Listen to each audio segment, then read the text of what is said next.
And this first one was I'm calling it community transport. So this was a transportation company, an organization that transported the citizens of the county that it operated on behalf of.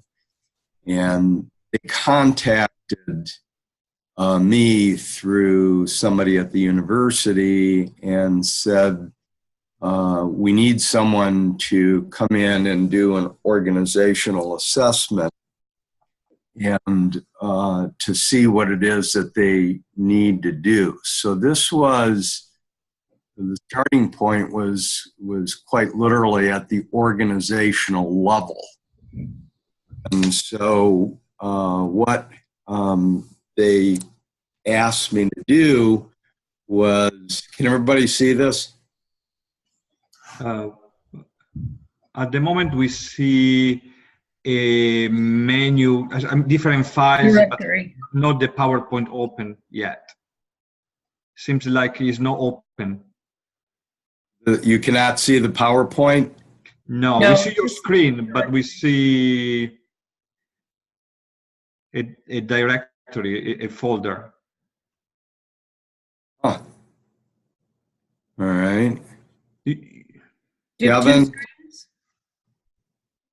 Yeah, just one. So just open up your PowerPoint.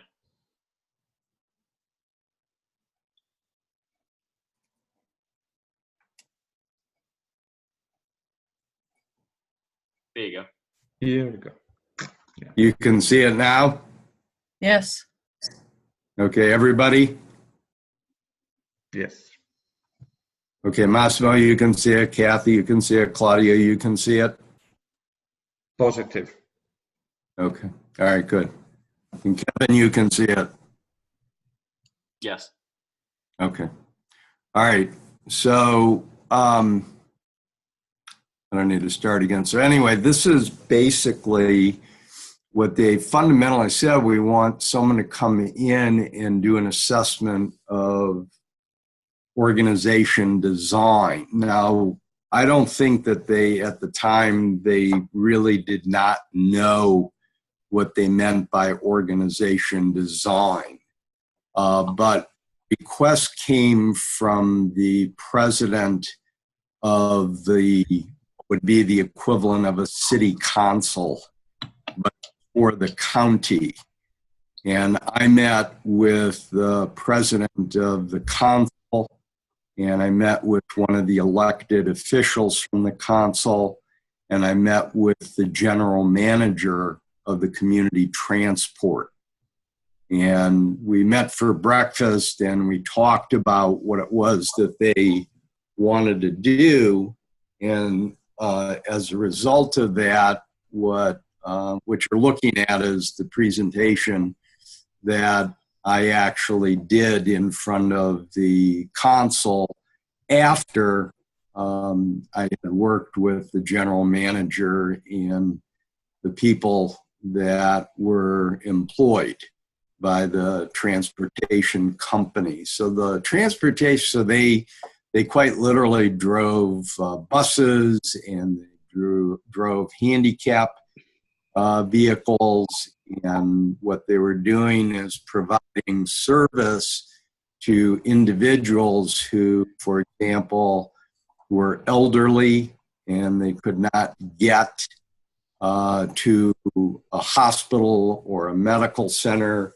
It also included students who were trying to get to a community college. Just a whole variety of applications that they have. So if you just think of something like a bus, like regional transit or something like that, that's what this was on a scaled down version, servicing their particular community for the county that they served. And so that's what it was. So after talking with them at breakfast and then meeting with the general manager again, what I decided to do was something that that I would refer to as a top model. So if you see here with TOP, that's what it stands for. So this is task, organization, design, and people. And there's three fundamental questions that we wind up asking. And the first question, and what I did was ask them, what I told the general manager, which included him, was I wanted to talk to as many people as I possibly could. And what we did was we scheduled 3 days of fundamentally nonstop interviews. And so I went through, and the only people I did not get to interview were those people like bus drivers or the mechanics, but I did get to interview just about everybody else. So it was a pretty large vertical and horizontal slice of the organization. And the first question that I asked them was, what key performance challenges does the organization face in the next 1 to 3 years? And the second question I asked is, are you organized to respond to those challenges? And the third question was, does the organization have the talent and skills needed to tackle the key performance challenges? So I limited the number of questions, and there's a reason for that. Is when you do data collection, and if you find yourself asking exhaustive questions and you're getting up into the 7 to 10 category, it means that the data that you're going to be dealing with is going to be voluminous. And that becomes very difficult sometimes to be able to make sense of, and you won't have enough time to be able, and or budget, to be able to analyze everything and then to make sense of it and to give it back to the client system, whomever they are.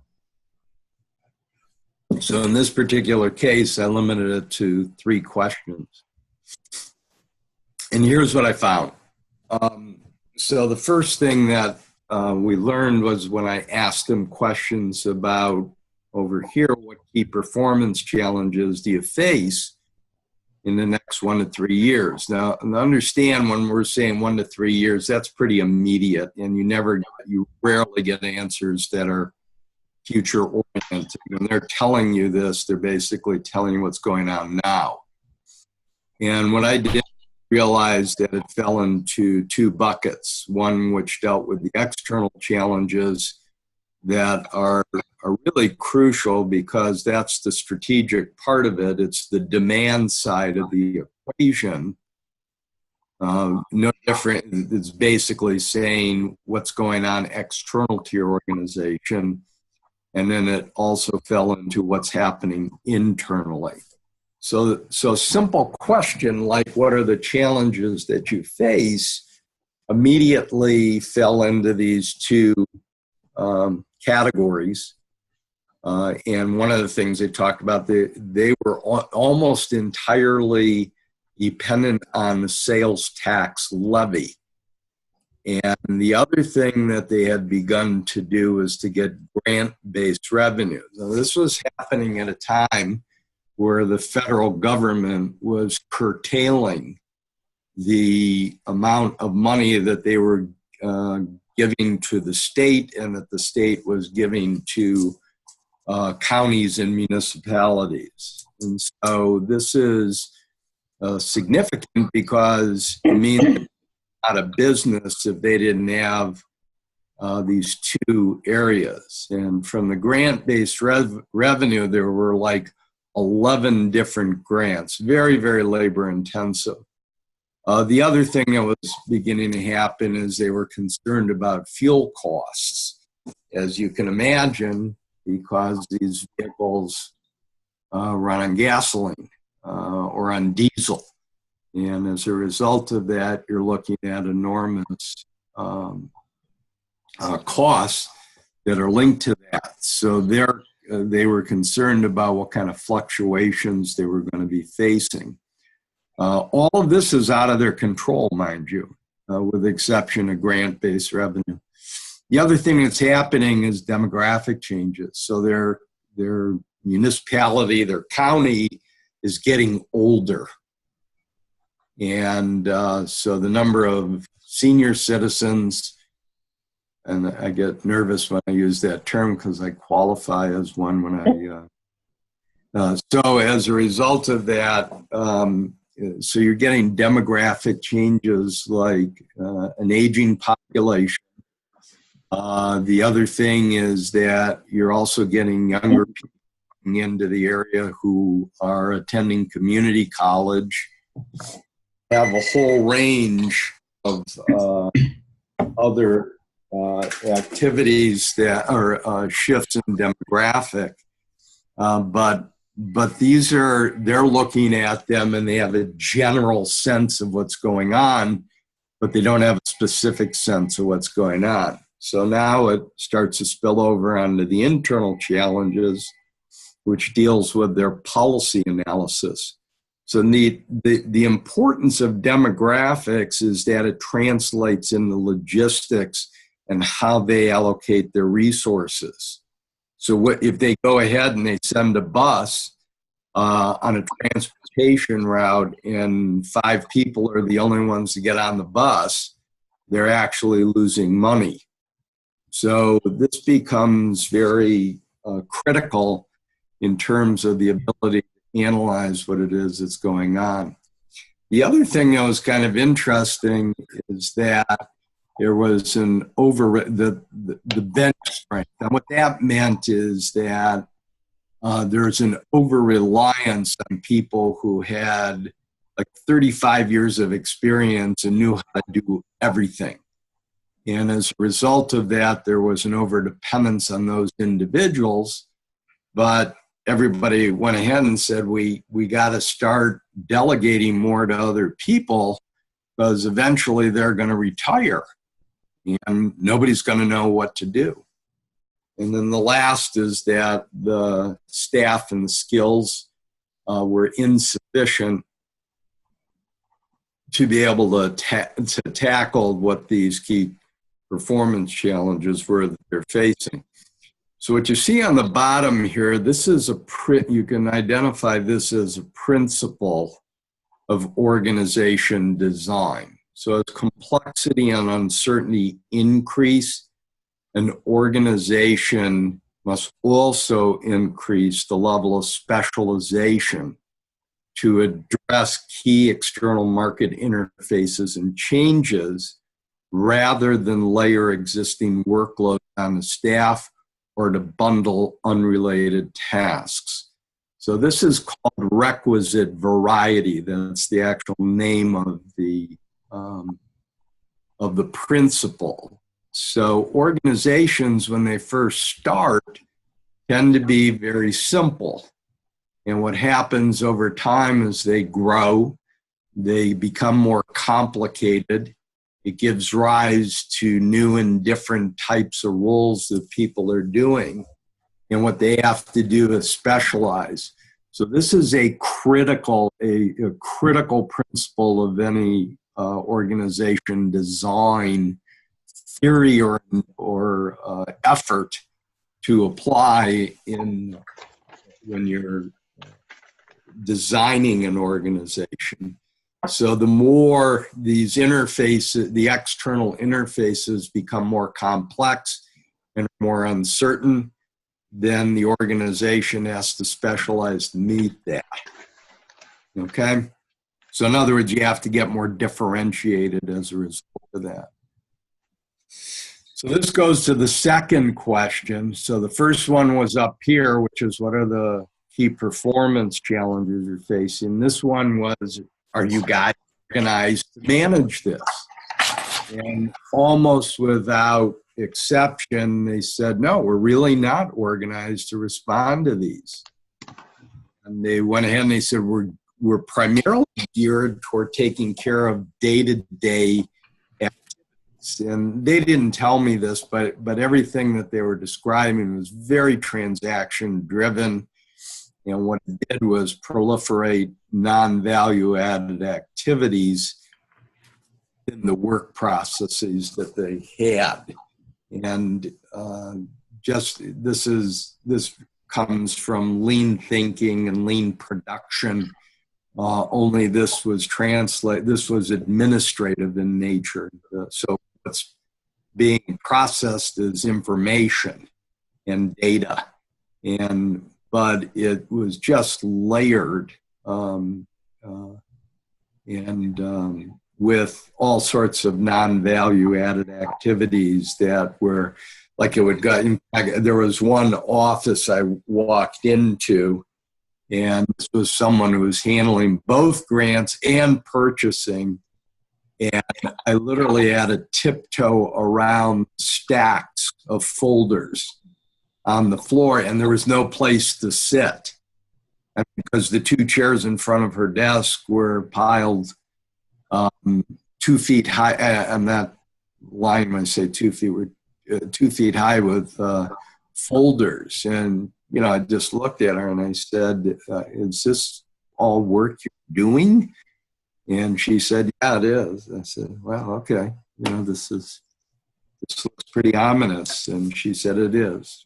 And could never go ahead. And she said, I can't get over the top. She said, I'm just sinking slower and slower underneath the waves here.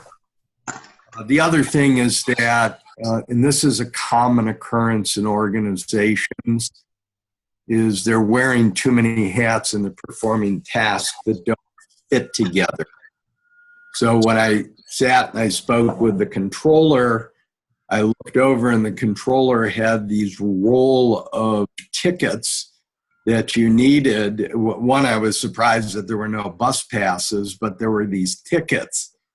And I said, what is that? And she said, oh, that's the tickets for people for the buses. And they come to me and I hand them out to the drivers and stuff like that. I said, I thought you were the controller. And she said, yes, I am. And so what you did was that all of a sudden you find all these unrelated tasks that exist, and you could see them by walking into their office. So everything was physically right there in front of you. The other is that the grants that they needed to acquire as a result of the cutbacks in federal and state funding required enormous, huge, very, very labor intensive and enormous workloads that went along with them. And as I mentioned earlier, the diversity of the customer groups and constituents were amazing. The last thing here, performance management, people told me, they said, I don't remember the last time my performance was evaluated. And I said, well, do you have performance expectations? They said, so a reward system's a crucial component of any organization design consideration. So whether you're looking at Galbraith or somebody else, is that reward systems becomes a very important part because it tells people what expectations are. It tells them how they get evaluated and whether or not it's tied to compensation or not. And so this was fundamentally missing from the equation. And now we got a third. So very, very simple 3 questions. And here's the third one, which said, do you have, basically it's saying you have the horses to pull the cart. So here are the tasks that you have to perform. Second says, are you organized to tackle those? And the third says, do you have the horses to pull the cart? You have the people and the skills that you need. So here is, I mean, this is a very positive component. The people there almost view this as a bit of a calling. So they basically very dedicated, very committed. And they didn't define themselves as a transportation service. They defined themselves as a community service for less fortunate, elderly, handicapped, or those that needed their help. And that's why they were there. The problem or the challenge was that in some instances, the talent was misaligned with the key challenges, or it didn't exist, or they didn't have sufficient experience. And one of the examples was sales, marketing, communication. They used to have somebody who was a director of that, but they had left to go elsewhere. And the individual who was working was a couple of years fresh out of college and really didn't know what it was that the former director was doing. The other thing was that when you took a look at all of the transaction-driven activities, there was nobody focused on quality, continuous improvement, process simplification, redesign, no lean thinking, did not know what lean thinking was. Most of them had never heard the term. And then the last was the policy analysis. Had neither really didn't have, well, I take it back. Actually had software, but they didn't have anybody who knew how to do the analysis using the software to be able to take the demographic data, which was the input, and convert it into logistics decisions to determine what was the most optimal, cost-effective route that the transportation and that the buses would be able to follow. And then, of course, mentioned earlier, which became very, the next generation leaders really didn't exist. So these are pretty dramatic. I mean, would you guys agree? These are pretty dramatic challenges that they had. And so we talked about, okay, what do we need to do? How do we sequence this? What types of things? So one of the first things I said was you really need to get somebody in here on a variable expense basis.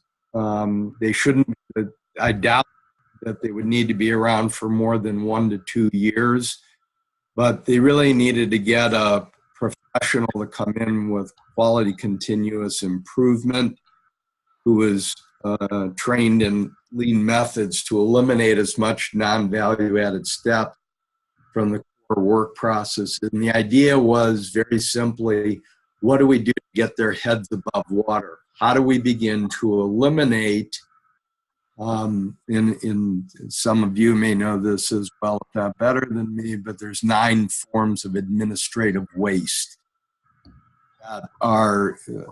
that are identified, the same as there are something like 7 forms of waste. But once we could begin to go ahead and do that and start eliminating non-value added activities, it starts shifting their focus from transactional to higher payoff types of activities. But until they did that, it was going to be hard for them to get their head above water. The second thing, again, on a variable expense basis, was to conduct an analysis of the demographics and the data that they had to get insight into making needed resource allocation and logistics. Again, variable expense, hire people from the outside, get this up and running, and make your life easier. The third thing I recommended was to create an office 100% dedicated to grants, regulatory compliance, and reporting. It was a full-time job in and of itself, and they used to have it stuck in with the procurement or purchasing office, which in and of itself did a dramatic amount of work, if you can imagine, where you have to purchase fuel in bulk, and you have to be getting parts for maintenance, and you have to, tires, salt. I mean, it just ridiculous amounts of activity. I said, take things, split them apart, and dedicate one solely to one individual and take purchasing, which would more than pay for itself, to another. So if you can see where it was drawing lines or starting to connect the dots between what I found up above in each of these, and I'm starting to recommend what is it that you need to do to start specializing, okay? So this was the very first set of 4 things that I said. Get people from the outside to take care of streamlining your work processes and freeing your time up. That's somebody who can do the analysis for demographics. They could have gotten somebody from like operations research from a university, a graduate student or something like that. And then I said split the grants is critical because it's revenue. I said, hey, and then the compliance requirements and the reporting requirements are equally onerous, that they need somebody separate. And then basically the last thing that we took a look at was, I said, you need to form a sales, marketing, communication, and customer service function. The customer service function was fine. You really didn't need to do anything with that. They had somebody over the top of it, and they took calls on an ongoing basis. So they were in fairly decent shape, but what they hadn't done was to figure out what are they going to do to create top and share of mind awareness to pass the tax levy. And what they told me was that they wanted their function, their community service, to be right up at the same level of police and fire, and that they needed an effort to begin to do that, but they didn't have somebody who could do that. And so that was a question of whether they were going to get somebody from the, I said, you either have to hire it or you got to hand it over to this inexperienced person to figure out what it is that you needed to do. And then the last thing I suggest is put round pegs in round holes. Stop taking tasks and bundling unrelated tasks. I mean, this is the joke of saying no good deed goes unpunished, because people that were really good in their jobs would wind up getting layered additional activities. And as a result of that, it made it very difficult. It's very difficult to pull all of them together in a coordinated fashion. So when we got, was there a question? No? Yes? So the last thing that I suggested was, and again, this was, it was, if you can imagine, so here I am doing this PowerPoint presentation, and the console is sitting like 5 feet above where you are. And everybody else that's presenting is like down in the pit at a presentation table. So obviously as elected officials, they want to do more intimidating. So it was a great deal of fun. But so what I left them with is that, how do you get started here? It's going ahead and going through all these recommendations can get overwhelming very quickly. And so I said, focus the implementation plan on actions that are going to yield near-term results, and they're going to be easily tracked.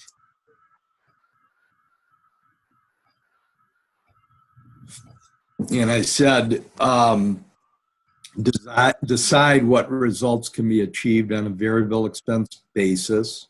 So in other words, they're not adding fixed expense. And I said, shift the balance of work from low payoff to high payoff activities where possible. So do less clerical and high transaction tasks.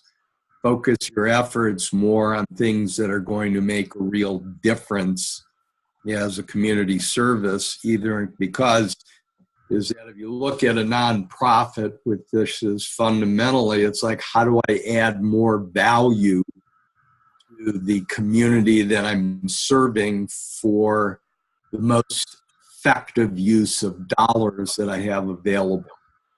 So that's a focus for a nonprofit that takes care of the strategic part of that. And then I said, reallocate your resources from cold spots to hot spots. Anybody remember reading Blue Ocean Strategy? Okay, I know, so long ago. Who can remember that, right?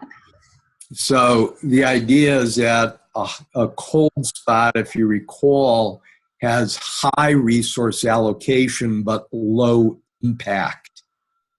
A hot spot has low resource allocation, high impact potential. So cold spot, high resource allocation, low impact. Hot spot, low resource allocation, but high potential and high impact. And they had a number of those. And I said, just make the trade-offs that need to be done between departments that have excess resources and are just holding on. So if you need to move it toward maintenance in their bays, then do what you need to do, because that'll optimize the returns that you get.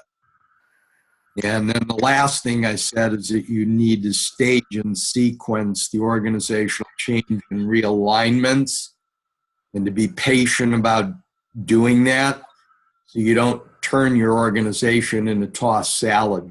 There's no way that they would have been able to get their arms around all of the changes being proposed. And so what I was saying is that, go ahead and focus on things that you can do right now that are easy, and just be patient. Don't try to tackle everything at once. It's not going to work. And so these are the next steps that I focused on. I stuck around for another 4 months afterward to help them go ahead and get on track. And then the hire, they actually did hire somebody who was an expert in process simplification, and they began to take care of that. They did split the office, where they dedicated somebody just to grants and somebody else to procurement, and began to dig their way out of actually the one woman's office actually did start losing some of the piles in her office. I was happy to see. And then after that, they did get the tax levy did pass. So fortunate for them. However, this was an ongoing challenge because, as everybody here knows, is that federal and state funding continued to decline in relationship to what was going to be required. But at least they had somebody who was on a full-time dedicated basis focusing on getting additional grants. So anyway, so that was it. Now let me, this was the can you see this document? Yes. It says Community Transport Org Design, and it says, so this was the document that I gave to the general manager and told him to feel free to share it with his group. Okay, so I basically, you can see the PowerPoint, this is the narrative, but what I did was provide him was that after I conducted the interviews, this was finally the analysis. And he was kind of a crusty old guy who'd been in the transportation business 30 years, and very, very nice fellow. And he went ahead and he said, Harlow, he said, I cannot believe that you captured the essence of what's going on here in so short a period of time. And I just explained to him that it was magic, but no, just kidding. So anyway, but here it is. So you got this very dedicated group. There are macro level changes going on. This is the importance of understanding strategy. And the reason why it's become so critical is that it creates the sandbox you're playing in. These are the boundaries that you have to play with. And anybody that ignores that is kidding themselves. And the reason is because it creates such a pervasive impact on behavior. It's that funny. I mean, we're in the business of understanding behavior within the context of an organization. And we get so caught up in what's going on internally, we forget why we're behaving the way we're behaving when it's been circumscribed by what's going on external to the organization. Now, you'll see here it says the recovery plan made it possible. They were in trouble financially. And that's why the county commissioners, so to speak, had to go ahead and allocate additional money. This is what prompted it. Okay, so they had to formulate a recovery plan, and this is when the new general manager I started working with asked for help.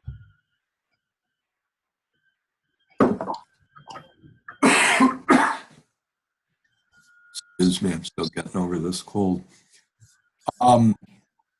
So these things are dramatic. And you'll see here I said it in different words, but it's basically the same thing. I said, so as an organization faces more complexity and uncertainty, okay, even though you can identify the trends, the org design isn't sufficiently specialized, differentiated, or dedicated to manage the interfaces. Okay, it is one of the, if not the most important aspect in the way an organization is designed. If you take a look in any organization, you take a look at difficulties it's having or key performance challenges that are plaguing it, you almost always will find that it is not designed, that the interface with the market, with the interface with the environment is not sufficiently differentiated or specialized to handle it. Or if it is set up that way, then the skill sets that are resident within the organization are not sufficient to manage the interface. They've underestimated the complexity or the level of uncertainty that they're facing. So that was the basic overview. You can see here where I did the same. You can see it's a duplication of what I with PowerPoint to the county commissioners. Okay, so here you got to pass the sales levy. You got to keep funding the grants, the 11 grant revenue streams. More leadership backup. These are classic org design elements.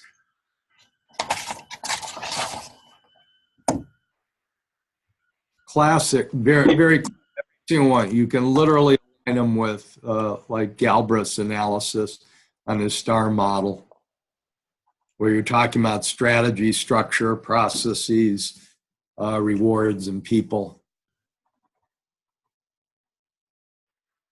And this is just a continuation. I don't know that I need to necessarily do that or go through everyone, but you can see what this is.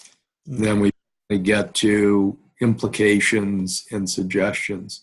So all I've done is take the PowerPoint, stem from the narrative summary, and this was in a total of 6 pages of looking at an entire organization from the top down, starting with the county commissioner and the president of the commission. So even though it's quote unquote a nonprofit, it very much represents a lot of similarities to for-profit organizations, but just a different set of activities that they're involved with. Okay. And you can see I gave a little more. I said, get the help of somebody. I said, this person could be contracted for no more than 2 years with the objective of eliminating at least 50% of all. And they had something like, I would say 70 to 80% just in my conversations with them. Many years ago, I used to work with financial and production and administrative sales organizations to streamline what it was they were doing. So it was stuff that was so obvious to me, it was ridiculous, but it was things that I wanted to spend time doing. So, okay, so you can just see each one is that it just pops out at you as you ask a simple set of 3 questions. Okay. So, Can I ask 2 questions? no, forget it. Okay, No way. I ask one then. All right. Well, the first is, you might have said that, but I don't think I recorded it. The size of the organization, the number of people, etc. Because I'm curious to know. That is a curiosity. And the second question is, you identify a recommended for the lean organization to eliminate waste, a continuous improvement approach. And I remember from the Fiat time that there was those 2 alternative way, re-engineering or continuous improvement, one more transformational, the other more incremental. Where this suggestion come from rather than the other one? I'm not sure I understood that. You're, Simo. Okay, the first one was just a clarification about the size of the organization, how many people, and you might have said that, but I don't remember. And the second is, at least when I was in Fiat, there was a little bit the distinction between re-engineering, which is more a transformational approach, versus continuous improvement, which is an incremental modification of the existing. And I sense you recommended more a continuous improvement rather than more transformative. And I was curious if there was a debate around that and why you reached that conclusion. Yeah.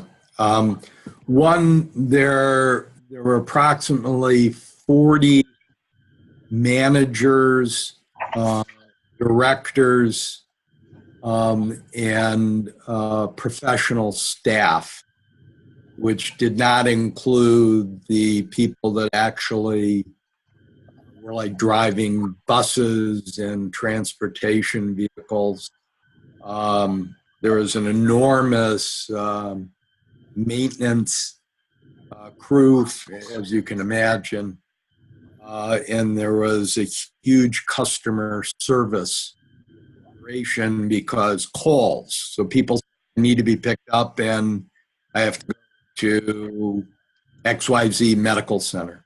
Okay, so those were staff, and so I talked with all of the people that were involved in actually managing the operation. So I think that was your first question, right? Okay.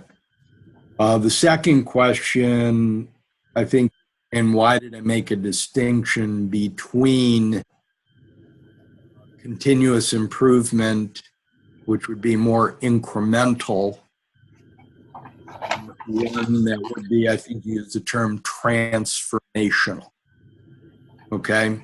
And I'm not sure what you mean by transformational, because that can be kind of a Rorschach test. So what I realized in talking with the people, it was influenced by my sensitivity to how overburdened they were.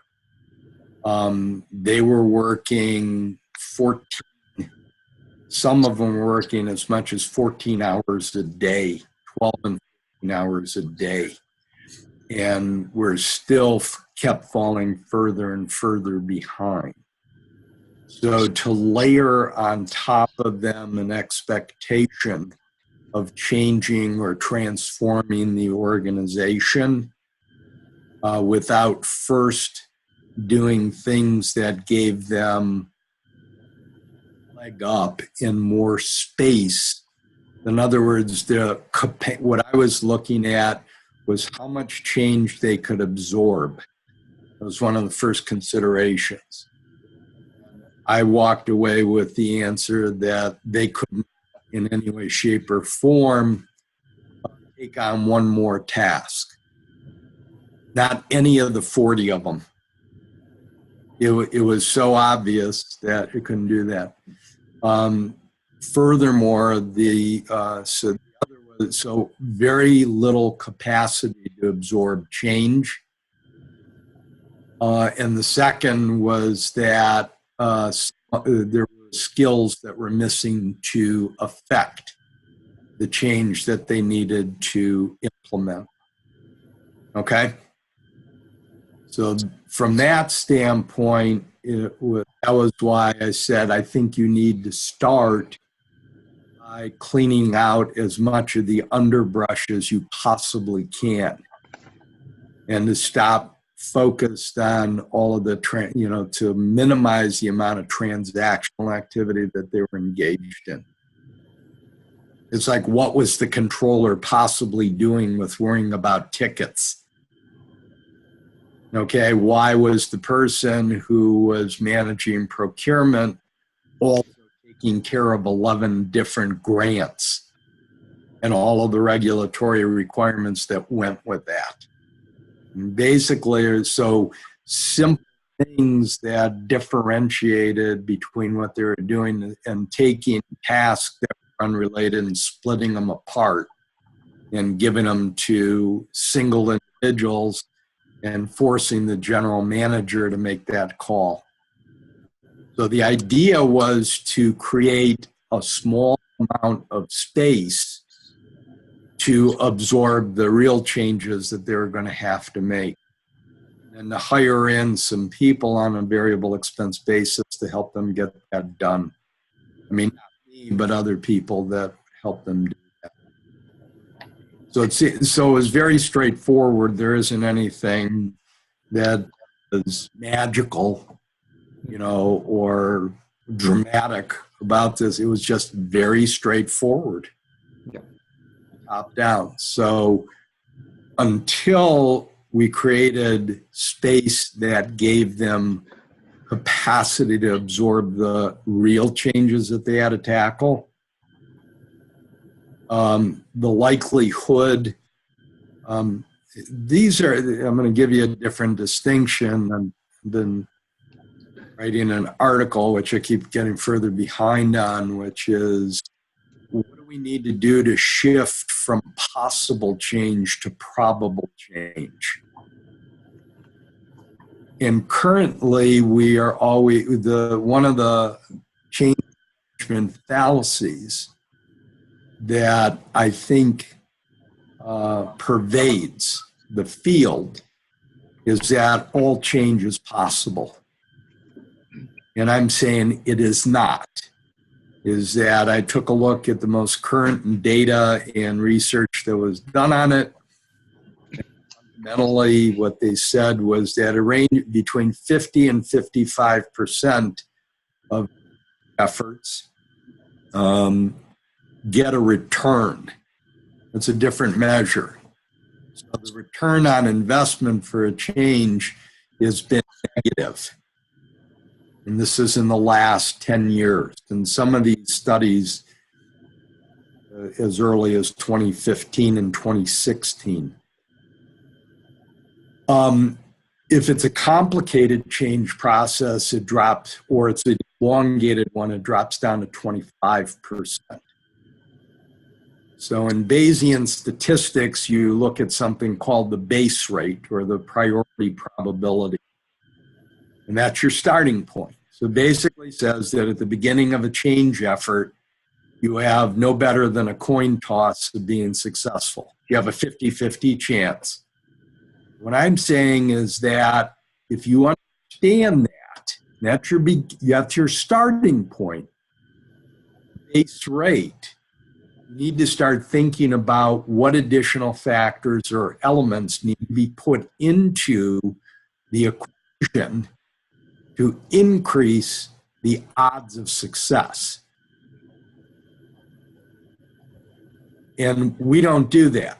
What we do is gravitate immediately toward a change methodology to the elements that need to go into it.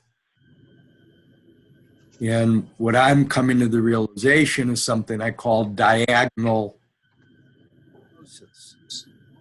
And a diagonal is a line that connects vertices that usually are on opposite sides of a geometric shape. And I'm saying I think there are 3 diagonals. One of them starts by going ahead and said, what is it that is going to generate results for you? When I say results, I mean exactly that. The second thing I want to look at is what behaviors need to change in order to reinforce those outcomes that you're looking for. And the third thing I take a look at is what are the strategic assumptions, or what are the assumptions permeate the organization that winds up shaping the behaviors to begin with. So if you're acting like you're a capacity-driven organization, and I'll give you a perfect example, is that universities, for as long as I can remember, operated like they were a hotel. So they have X number of rooms and they have to fill the capacity. They act like an airline, which has so many seats, or a rental car company. And if you don't rent, or you don't sell a seat, or you don't sell a hotel room, that inventory is gone that day. It's perishable. You lost it. And so if you're not a capacity-driven organization, but you act like you are, everybody follows that guideline in the way they behave. And what I'm saying is that unless you have a really good algorithm, the probability of changes, then you get much better in terms of what it is that you need to do to get the outcomes that you said you're going to do. So in this case, there's a transportation company, and they're on razor's edge financially. So they got to figure out what they're going to do. The most critical thing is revenue for them.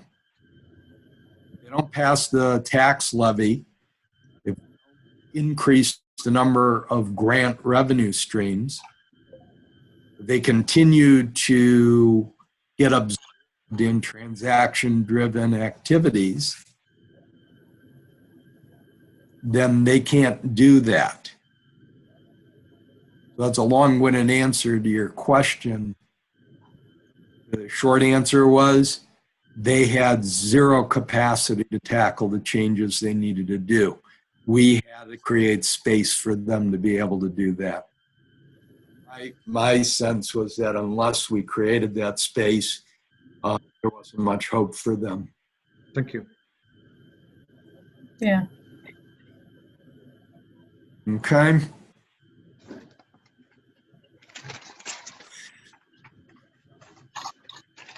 How you doing? Good. A lot to absorb for me. It's a lot. It starts at this one. It's very, very different. I mean, but it started at the top of the organization, and they said, "Look at the whole organization." Most management teams aren't bigger than 40 people. I mean, it's even at a division level, really look at them, 40 is not an unusual number. So, okay. You want to look at an example on the opposite end of the spectrum? Yeah.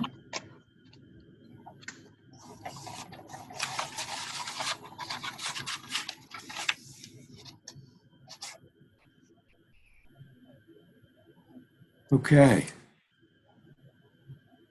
Can you see this one? Please Just the tell me. menu right now. Huh? Just the directory right now. It isn't open yet. Wonderful. All right, let me see if I can get this to go.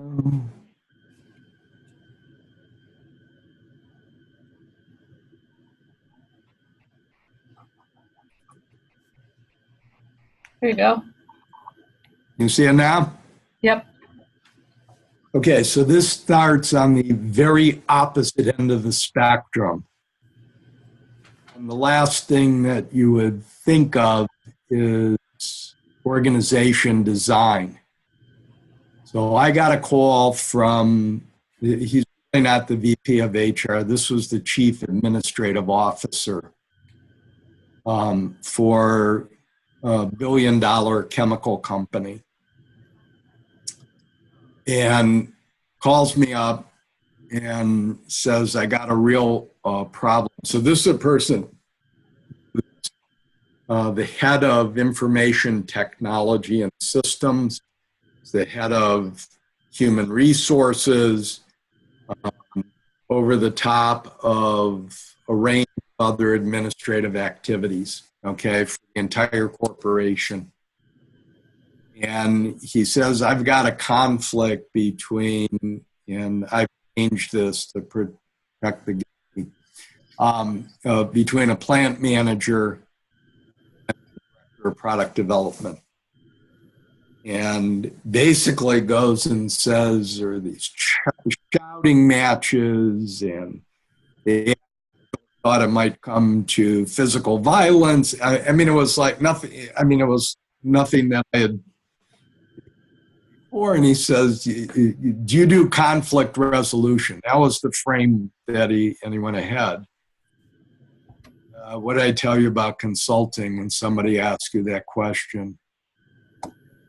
Of course I do. That's the only thing I do. So,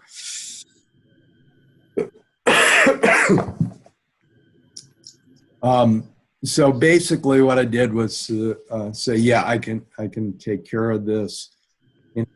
Division HR had tried to intervene and resolve it. He said, but even though they had a little bit of success, felt that the undercurrent was not there and it wouldn't take very much to reignite this situation.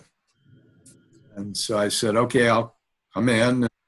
Came in and talked with the administrative officer, and then I met each of the two combatants, or I guess you can call them contestants, or whatever you would like to say. And here's what they basically told me. So this is kind of a short summary of what I heard.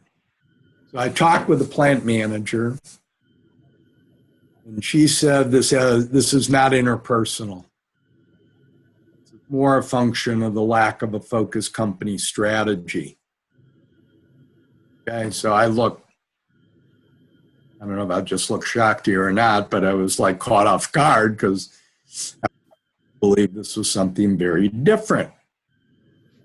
She said there's no clear-cut understanding of the role product development should play in the company. And she said, I just don't feel it's interpersonal between me and the head of product development.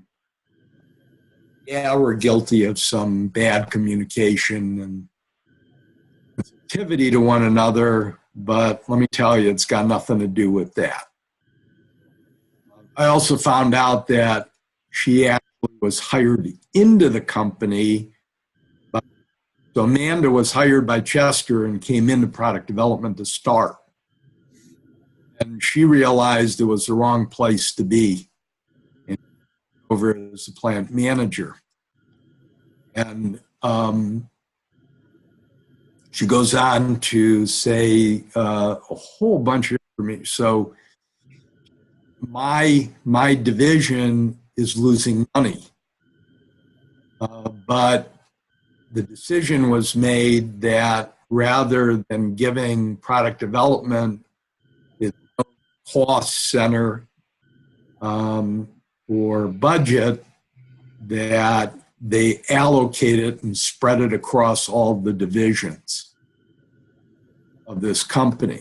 And not all the divisions are any money. So you can imagine what how general managers feel about that.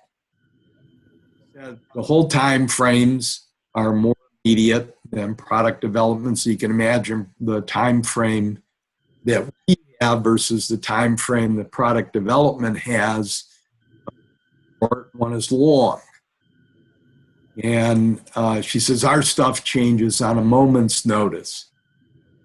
When that happens, if product development has a scheduled trial run, they get pushed to the back of the line.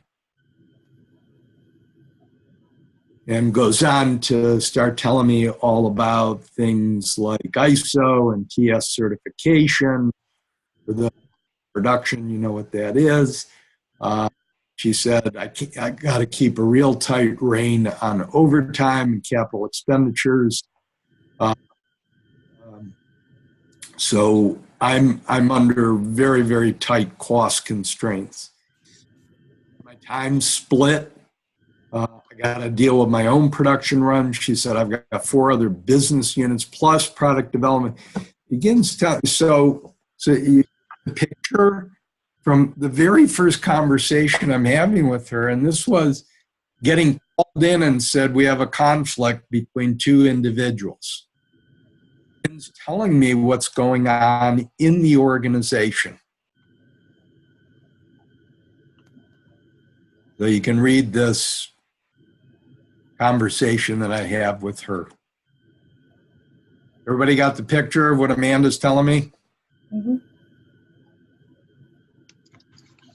Okay. So then I sit with Chester, and he tells me almost the identical thing. He said, we never have the funding, we don't have the resources, we don't have the tools, we don't have the staff. It's sufficient to produce the type of innovations, products, or advanced technologies that have a profound and positive impact. So Chester says, even though I got friction with Amanda, who worked for him in the past, he says the conflict between the 2 seemed to be secondary, not primary. Now, what's interesting is that we find out that the former CEO never, and that former CEO is now gone.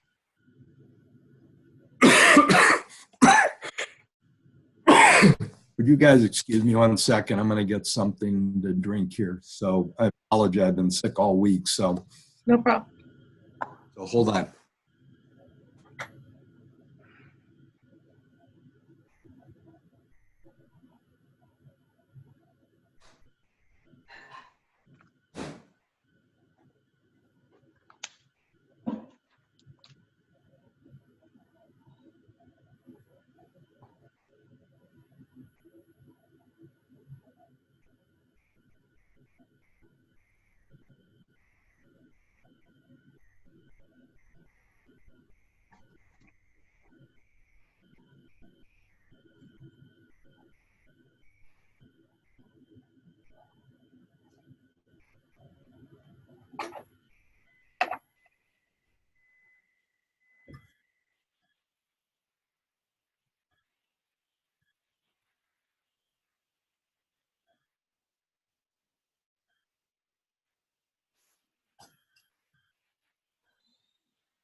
Sorry about that. This cold has just knocked the heck out of me, so. Yeah.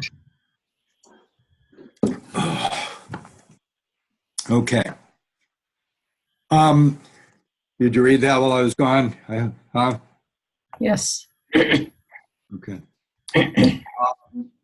So he is put in a real solicitous position relative to the business. He talks about what Amanda had referenced is that they're getting allocated the cost of product development. These are highly independent, highly decentralized divisions. He also goes on, he talks about the international business unit and how he's been having success for that. And then he gets to the point of going on and saying there was one particular source of dissatisfaction. That becomes the flashpoint for the conflict. Okay? And so he had been working on a product for 3 years and had asked Amanda to run a trial using a new formula. After running the product trial, she realizes it's not going to be able to be delivered on a timely basis. So she goes ahead and goes outside and around Chester, doesn't involve him, pulls somebody in who used to work there. They simplify the chemical formula, puts it in place, patents the product. So the sales force and Chester doesn't know anything that's going on and later becomes aware of it. And after 3 years of work, feels betrayed. Okay? So here's an example of, and I'm going to get to a different document here in a second.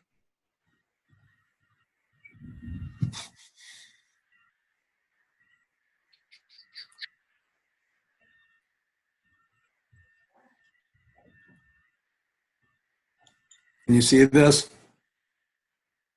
Not open yet. Not open yet?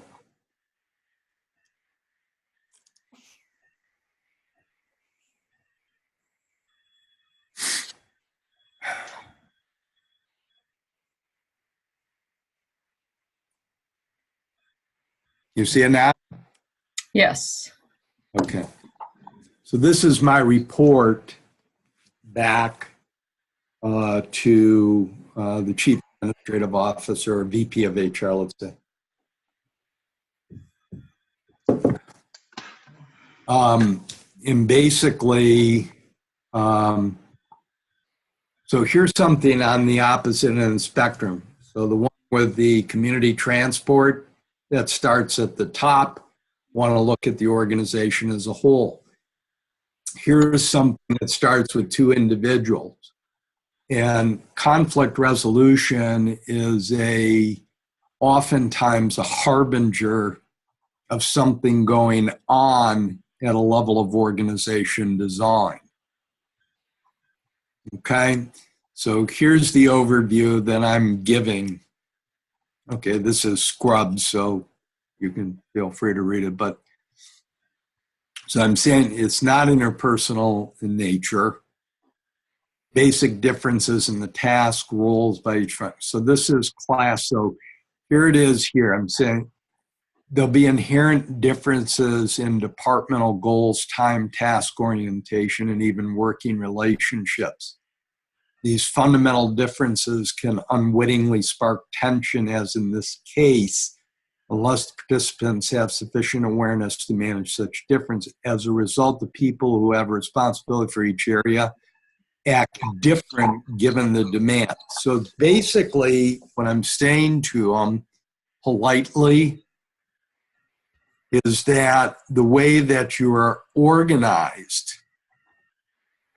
is insufficient to be able to deal with, which is going to create conflict. So you don't have the mechanisms in place to coordinate and resolve conflicts that are normally going to occur in any organization. In these particular instances, it's even more dramatic because they're so different. So between product development and a production facility, you would expect that. And then I get to, okay, so what are the findings and the observations? I'm saying, they have any corporate support and commitment to a central product development function. And you have to make a strategic decision what role this thing's supposed to play. So if you remember where I was talking about strategic assumptions, there's an enormous assumption that was made in this by the former CEO who is not there anymore, that product development should be playing a role in this type of organization. And it shouldn't. And it can't.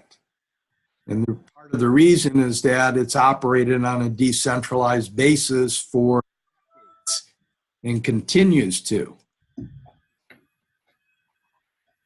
And you can see all of the things that they told me start showing up in the later areas. The only one I said that seems to be working was the international business unit, and that's based on what Chester told me, but I don't know if that's accurate or not. It's an assumption.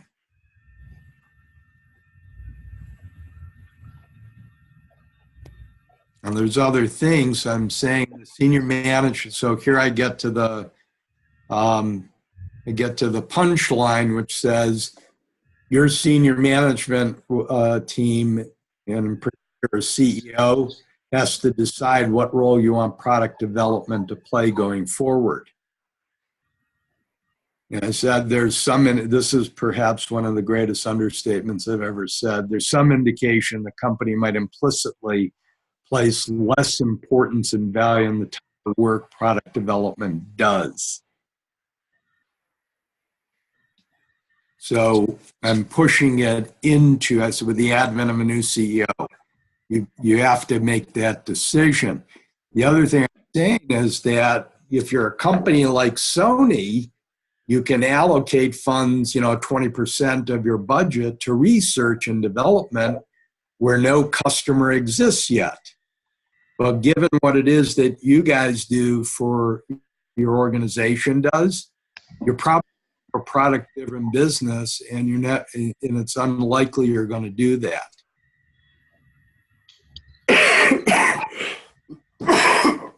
Excuse me.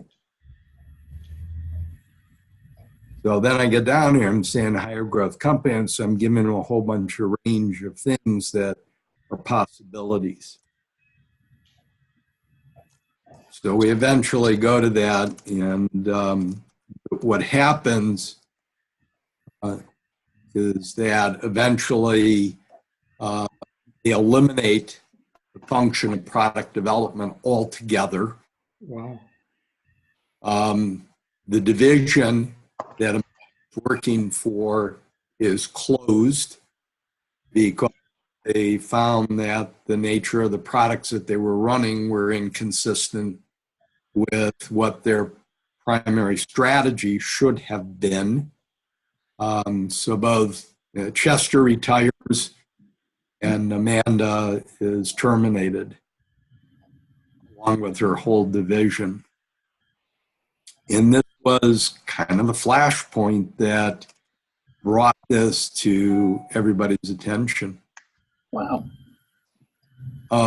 So I picked these two examples for a reason. One, which starts out by saying, hey, we want somebody to assess the organization and tell us whether we're designed properly. So there's no misdirected expectations. This one starts with two individuals allegedly in a conflict, and it it is an indication of something more fundamental in the way the organization has been designed. It is something more fundamental in the policy decisions that they're making. It is something more fundamental in the strategy that the organization has selected. And their term in research is called isomorphic. Anybody ever heard the term isomorphic? Yeah. You know what it means? More more aligned. It's like duplication, identical replication of the organization, I guess, or whatever it is you're talking about. Yeah. Claudia, you're Massimo? That's close, Kathy. Okay. No. Okay. I can see you all now.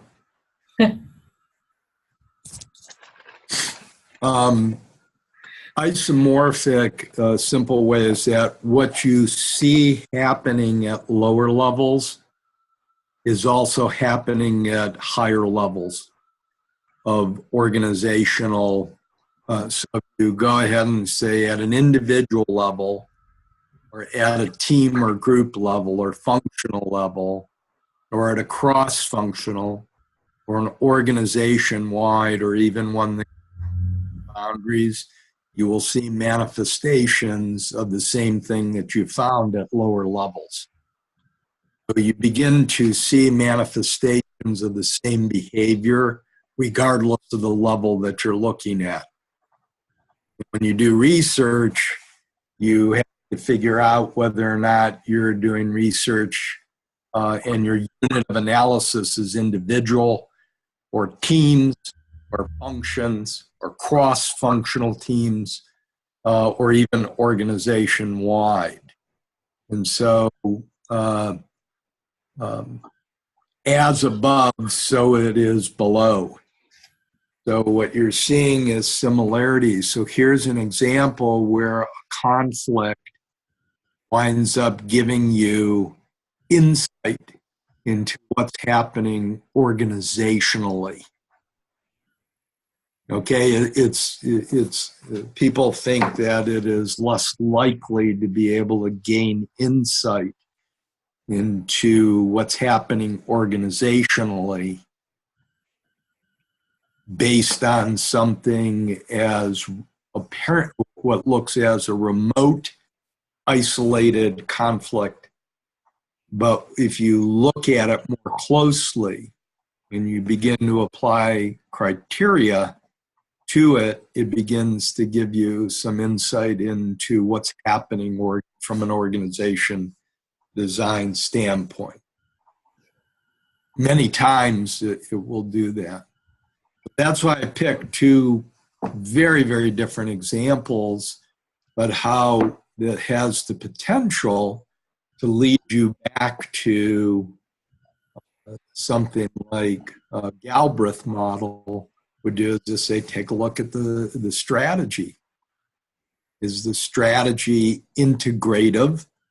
Is the strategy cohesive? Is the strategy bring everybody together in a coordinated effort and unity of purpose? Or are things that are happening in the organization making it more difficult to achieve a unity of purpose, as in this example? And as a result of it, we begin to see manifestations in the form of conflict, either between departments, like it did in this example between a plant and a product development function, or the individuals who were the head of that. I mean, the departments were warring as well. It wasn't just Amanda and Chester. And so this gives us insight. And the paradox is the people know why this is happening. They know why it's happening, but it doesn't matter. They still get frustrated. and wind up taking it out on each other. And the reason they take it out on each other is that they're not exactly going to march into the CEO's office and say, you're the blame.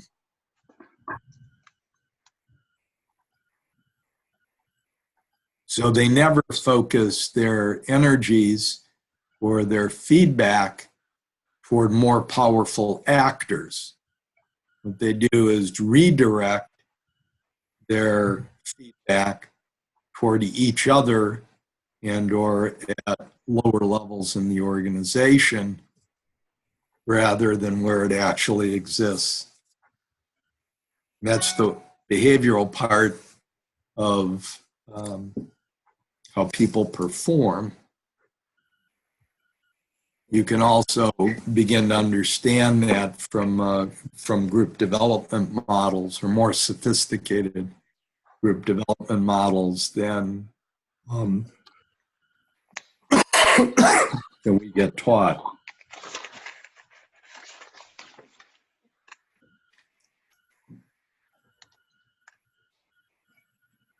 So those are the two examples. Great. Commentary, Well, questions, comments. I'm wearing your shoes as a consultant, and you did an interview with two human beings that opened to you, and then they both get fired. How did you feel about it? It's a strange question, but I'm sympathizing with you. I felt great, Massimo. I thought there was no.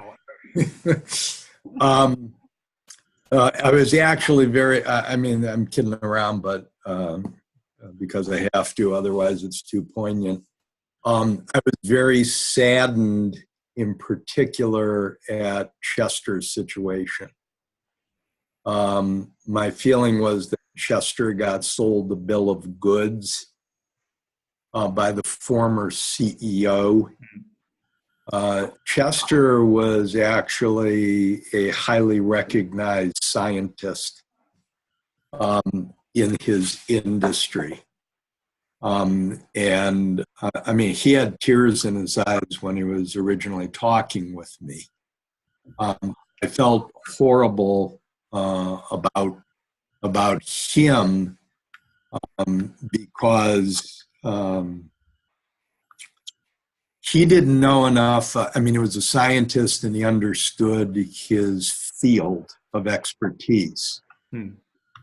The sad part was he didn't understand the situation he was getting into. Politics. Yeah. Well, it was more than politics. It was taking a look at the organization and what it did, what its primary task was, which was a product-driven organization has a fundamental technology, let's say. And technology can be soft or hard technology. And a product-driven organization tries to figure out how many different applications of that same technology can be utilized. So I think I've shared examples like Honda is fundamentally an engine company. That's what its primary technology is. They happen to put it in automobiles. They happen to put it into snowmobiles. They happen to put it in lawnmowers and motorcycles. So a product driven, so you need to understand what the sole strategic driving forces of an organization before walking into it. What I felt badly about is had he understood this, he would have never taken the job to begin with. And here he was doing and neither did the former CEO. The former CEO made a dramatic faux pas, a dramatic blunder in terms of putting a product development function into the organization and never funding it. So one, it was inconsistent with its strategic focus. And two, you half-heartedly fund it.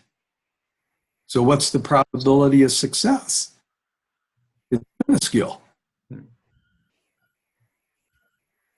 Whereas one of my mentors once said, the only thing that could happen is what did happen. And what that means is the structure, or in this case, the organization design, predetermines the outcome before you even get started.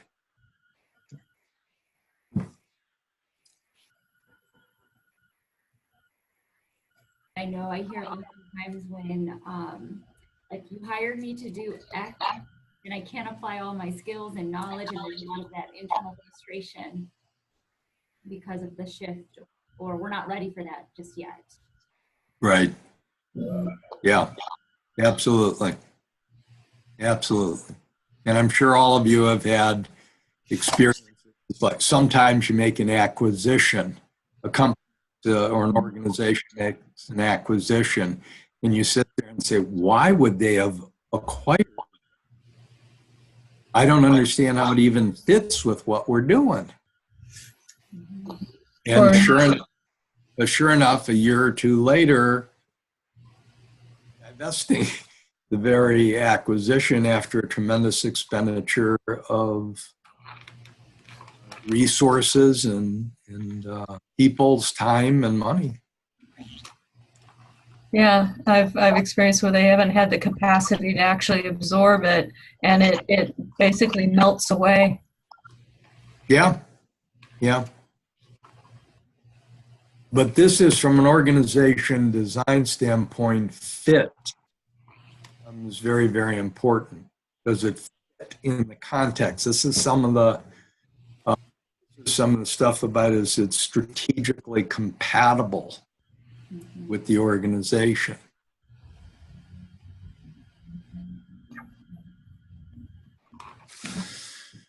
Okay. Anything else? Yeah, it's helpful. Thank you. It was great.